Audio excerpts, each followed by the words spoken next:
All right, let's talk about Derek Carr of the New Orleans Saints. Listen, I kind of joked about this on the podcast where the Saints won by too much in this game, right? Because if the Saints won by 20, everyone would be sitting here and saying, wow, what a performance by the Saints. But since they win by 37, everyone just says, wow, the Panthers stink. So, and well, I'm not going to sit here and say that isn't entirely true. I do think the Panthers do stink. I also think that you got to give credit to Derek Carr in this game. I thought he was really good, actually. Like, yes, situation, all that. There was some really good stuff. Like, let's start off with the play you see on your screen. So, it's going to be a bad Panthers play, for sure. Where what's going to happen is, the way this concept works for the Saints is, on the 3rd down and 4, they're going to have 2 receivers run different lengths down the field. One kind of underneath the safety, and one further deep, which usually pushes the safety further deep. That's the way this play typically works. In fact, the deep shot for Rashid Shaheed is usually just designed to essentially generate a double team, get the corner and the safety to follow him deep, so therefore hopefully something else underneath gets opened up. However, when this play begins, Carolina plays this poorly. I mean, you see when Carr makes this throw, Shaheed is only having one guy on him, the corner, J.C. Horn, and I think Horn expected the safety to be there because he is getting burned badly here. J.C. Horn's a good player, so maybe I'm just making excuses for him, but either way, Shaheed is wide open because the safety moved to cover the more over-the-middle route, which in my opinion is a mistake. I'd rather see him cover the deep shot. But to me, the impressive thing about this for Carr, and this is something he's done throughout his career, is he just sees the field well. He just sees what's happening. He does make a really accurate throw, and they're able to get all the way into the end zone for a touchdown. So, yeah, that's a really good play from Derek Carr. I know Carolina played that poorly, but again, part of why Carr is hitting open receivers is because he's finding the open receivers. That's a part of quarterback play. So, to me, this is good stuff, even if, like, both things can be true. It can be bad defense and good offense. For Carr, I definitely did think there were a lot of stuff like this, where it's going to be a zone coverage play. You see the route on the screen, just trying to get into a gap in coverage kind of over the middle here. Carr is going to take the snap. He eventually looks in that direction, fires in that direction, and it's open. Like, definitely there were windows, and it kind of just felt like he was, in a lot of ways, just making his free throws, right? Like, if they're going to keep fouling you, you got to keep making the free throws, but at the same time, there's a lot of quarterbacks who don't do that. Look at Bryce Young in this game at times, right? Carr makes this throw accurately. They're able to get a completion. And, you got to give credit to Chris Olave for running this route. Again, I know everyone's going to just say, well, it's just the Panthers. But the way I kind of view it is, the Panthers' defense wasn't that bad last year.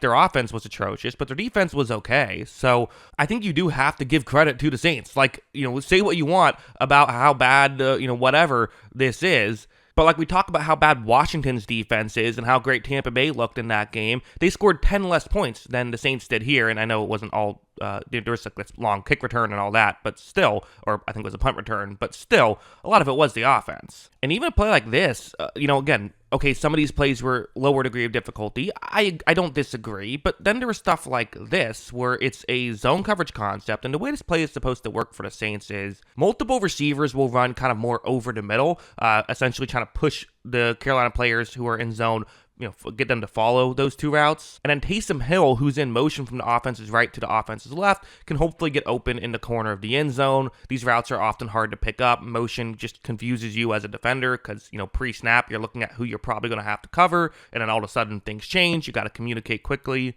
Carr takes the snap. Carolina communicates well, actually. Carolina does a good job on this one. I mean, Taysom Hill is pretty covered.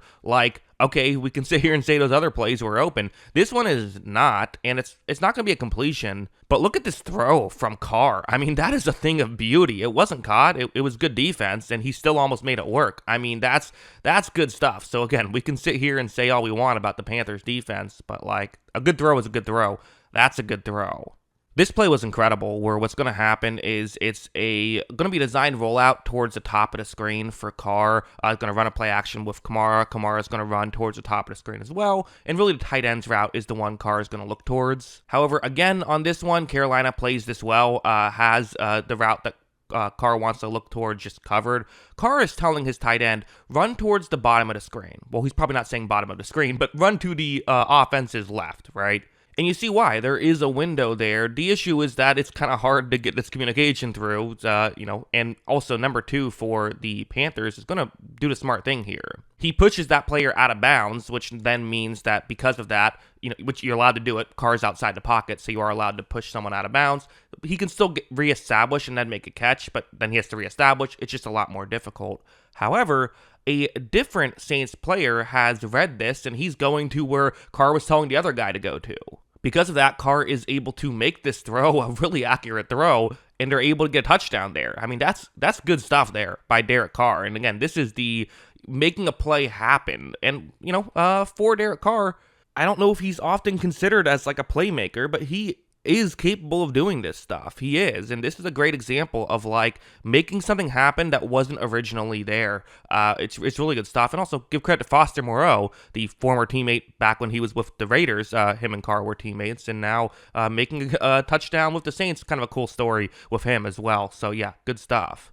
And also a play like this, where it's going to be a zone coverage concept, cover 3 zone right here. And the way this play is supposed to work for the Saints is they have that, which is essentially just a rub route, trying to get a receiver open. Hopefully, can get open quick enough before the corner can pick up this play. When Carr takes a snap, he's going to do something very interesting. So it's just a 3-man rush for the Panthers on this one. And watch what Carr is going to do, where he wants to try and get a little bit of a better angle to make this throw. And watch him run, and then off balance, he's going to make a throw. He intentionally makes an off balance throw because he wanted a better angle and hit it, and they got a touchdown out of it. So again, I mean, this is really good stuff here by Derek Carr. This is like not just Raiders Derek Carr, just maybe even a little better. So yeah, I mean, like, listen, I think a great way to let you know how good I think Carr played. As a Tampa Bay fan, not thrilled with watching this. Definitely was hoping for maybe some dropped interceptions in here or something. Did not, unfortunately, for me, get it, which is definitely fortunate if you are a Saints fan. And the thing about Carr is, like, this is something I talked about in the preview, is like, when we were previewing this season, is he played really well towards the end of last year. And like, I really do think it just took him some time to get used to the offense. I think he could be, sneakily really good this year. I don't think that's crazy. Again, I want to see more of a sample size for sure, but like through week 1, this is really, really promising if you're a Saints fan. But yeah, that's what I think. Real quick before I go, if you like watching movies, you can check out my movie channel. It's Jackson Kruger Movies. The link is in the description below for that. So definitely give that a watch if it seems like your kind of thing. But yeah, those are my thoughts on Derek Carr. What are yours? Let me know in the comments below. Always love hearing from you. And of course, as always, thanks for watching.